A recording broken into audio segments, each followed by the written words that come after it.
So Gosport High Street is one of the longest high streets in the country, which means that there is a lot of ground to cover for all of the businesses and communities that are working up and down the length of it.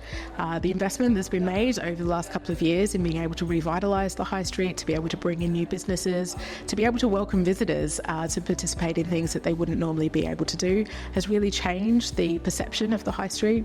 I have so many conversations with people saying that there's now things to do, there's a reason to be proud to come back into the town centre. We've run carnivals, we've run workshops, we've run projects, we've done a lot of work in beautifying the space to actually make it a pleasant place to be, and I think that it's really helped to inspire local pride in our town centre again. Restoration of Stoke Road, in particular the Royal Oak canopy, the Blitz shop in Portland buildings and other shops in the area have really uplifted Stoke Road as a shopping area.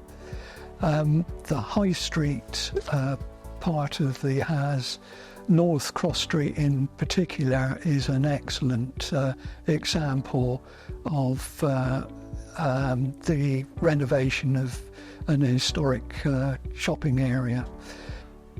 In Stoke Road we've had quite a lot of benefits. We were one of the first businesses to receive a grant, and it wasn't just the financial support we received, we also received support from architects who knew how to restore and improve buildings.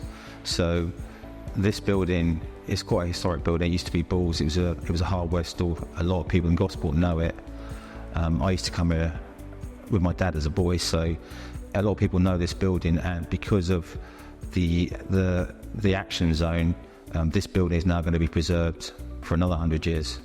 The traditional aspect of sign writing has brought that little bit of character to the high street, because you can have vinyl stickers everywhere, you can have these really crisp, clean lines from big brands, but a lot of them takes away from the sort of the heritage, and if when you look up and down the high street and you see all these big massive signages with block colours, it takes away from the local sort of cultural sort of look and feel of the space.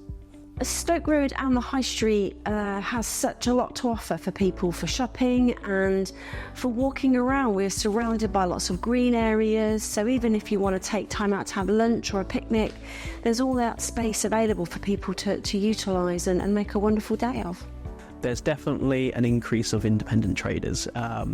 There's more so than I've seen when we started this project, and the hopes is there's even more to come, and it gives the High Street and Stoke Road the sort of independent identity that High Street usually should have, rather than just generic shops. I heard about Gosport High Street from my teenage daughter years ago. She was going there for charity shops, and obviously, you know, I used to go there for market a long time ago, and I think it's a beautiful place. It's beautiful because it's so wide and it has really established big trees. You can see a lot of people, in particular cafes, and they get together, and that's how community comes together. As an independent retailer, as a jeweller, I found it was a no-brainer being here, because there are a lot of independents that have their own niches, and for me, people come to Stoke Road and to an extent the High Street to look for something different and to have something a bit more unique. So Gosport's High Street and Stoke Road is really the start of a journey. The HAZ has been the starting point for it. I think the launch of the town centre regeneration is fantastic. We've obviously recruited a new town centre manager, which feeds into that, and obviously the works around the shop fronts, the market, and we've got new banners in the High Street is actually really a great starting point. It's just made people realise that the High Street is still there, and it's just a lovely place to shop. We were trying to maintain it before it has arrived, but what they've done is they've made it look amazing. They've made the Royal Arms look amazing. The Royal Arms was really dilapidated, and now the facade's amazing. It's started the ball rolling, and now it's up to the community to try and sort of pitch in and say, right, how can we make Stoke Road as good as it possibly can be?